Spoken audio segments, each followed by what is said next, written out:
Hey everybody, it's Connor with Honor. We are here at Tuesday, day after President's Day, February 20th, 2024. I'm going to give you your real estate update here for Tuesday.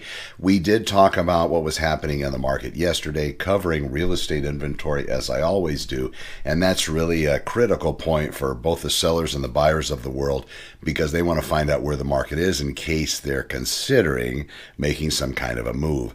And we do get a lot of calls from the tenant type folk out there that are renting properties or maybe still living with loved ones, talking about the real estate market and asking that question if now is a good time to jump in.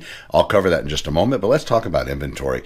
As of right now, we are at, I'm filming this, 7:08 a.m. Pacific Standard Time. Santa Clarita Valley is sitting at 284 residential units for sale. This is going to include condominiums, townhomes, and single-family residences. Of those, we have 10 of the coming soon variety. These are going to be listings that you might not be seeing in the online systems and online channels.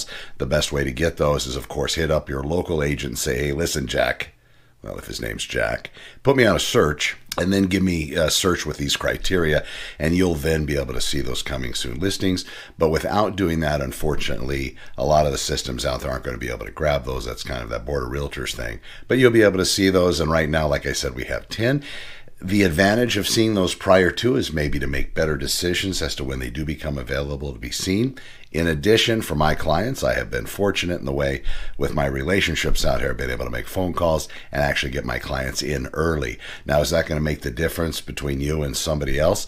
Potentially not. And the only reason why I say potentially not is because sellers, most sellers, want to engage everyone, give everybody an equal opportunity to look at their residence. And a lot of times that showing before doesn't help a lot, but at least you get kind of, and maybe get that maybe an edge over other people because you've had a chance to do maybe more investigations, and maybe there are questionable items that you've had a chance to work through so you can make your offer stronger at the forefront than other people that are going to be seeing the home the first time on the day it's actually released onto the live real estate market. So after we talked about that 284 listings currently for sale, one of the things that I will also tell you is that does span the width of single family residences, condominiums, and townhomes.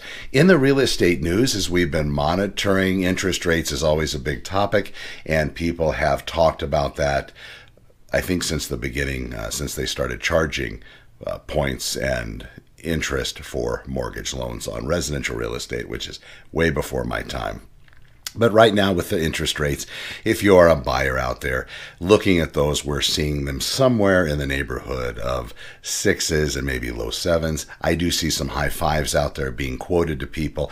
All this is dependent on the type of loan program and also what your credit and your financial ability score would happen to be. So you have a couple things. You have your credit score, which is your FICO score. Crawl down that rabbit hole, see what that's all about. That's very interesting to see how that actually came about and, well, actually what it is. But it is a credit score that's given to you from the private sector world. So that's one of the things they look at. And the other thing they look at is what's called debt to income ratio.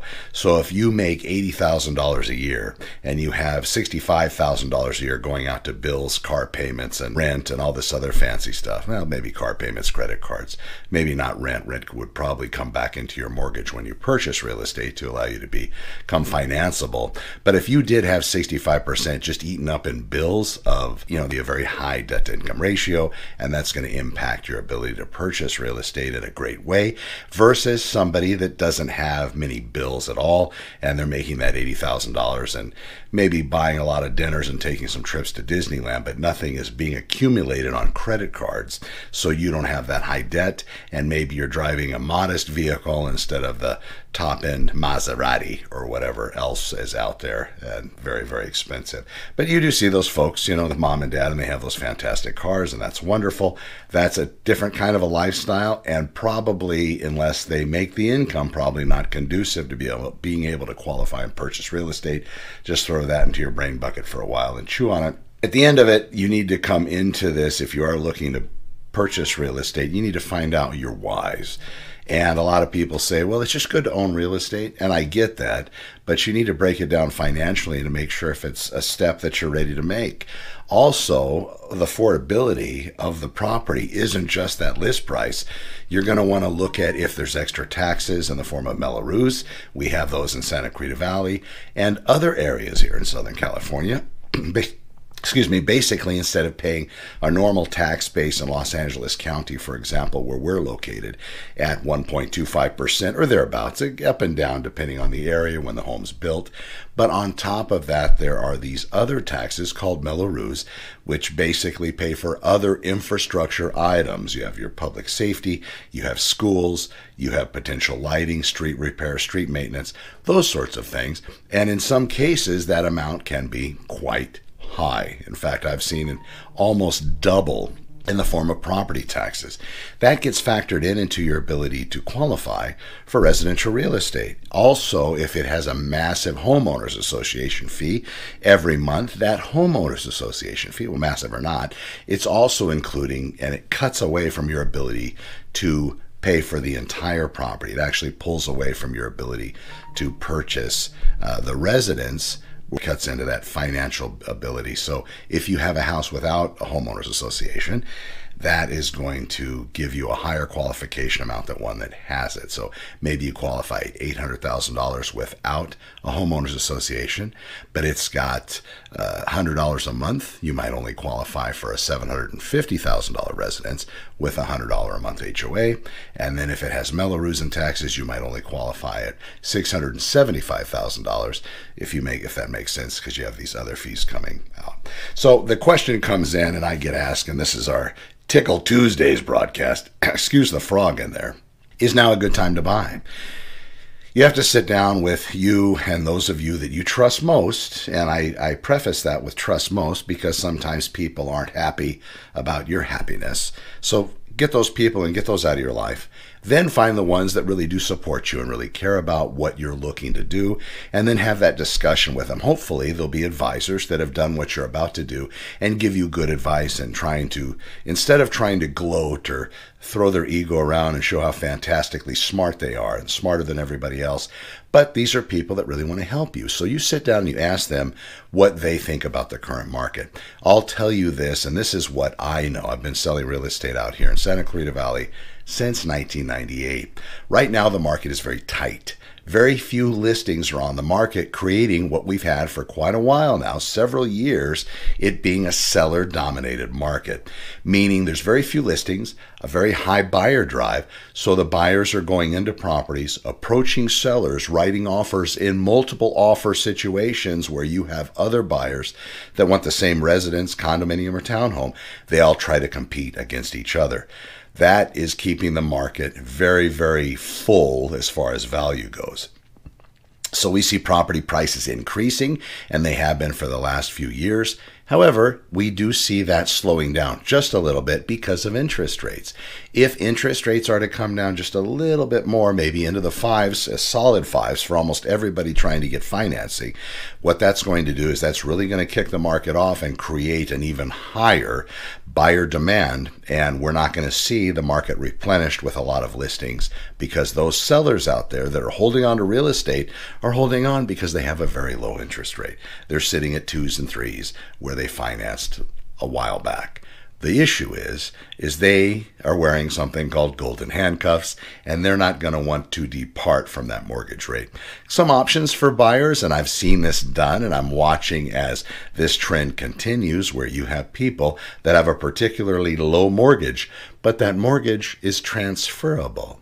So as a real estate buyer, part of the thing for a seller looking for properties, you could potentially find something where somebody has an assumable rate, meaning you get their 2 or 3% super low interest rate in purchasing the house from them. Now, there will be other costs associated. It's going to depend on how much equity they have.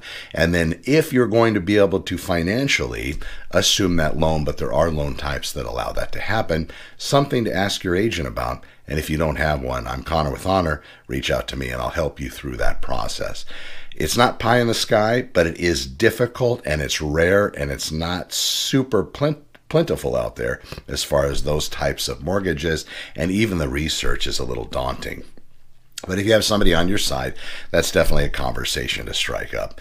So is this a good time to purchase? Well, if in fact you look at your financials, and if you are approaching real estate and you're looking also at that mortgage interest deduction, ask your CPA or your tax professional about that. How's that going to impact your monthly payments? And then look at it. You can rent a property. If you're staying somewhere for free, that's a whole nother world. But if you're actually paying rent, look at what you're paying, and you might be surprised at the end of a year how much less it would be to actually have a mortgage on a residence, because you're able to claim that mortgage interest deduction off of your taxes. That's a good place to start. And then, of course, like I said, you ask those experts around you that have done this before, the moms, the dads, and if you have horrible parents that you never liked, ask maybe brothers and sisters. If you have none of them, you know what, give me a call. I'll help you through the whole process. I sell real estate and represent buyers and sellers, more from an educational standpoint, because I've been doing this so long. I've seen a lot of mistakes made, and I'm guilty. I've made a lot of them as well.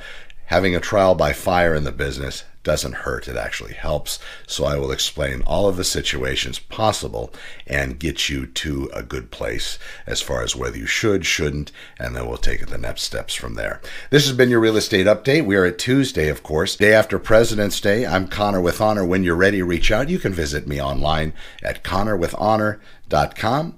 And I'll be here for you. I'll be back tomorrow. We'll talk about our foreclosures Hump Day Wednesday broadcast tomorrow, and I hope it meets you well. I'm on YouTube, of course, Home Muscle, and we'll talk to you soon.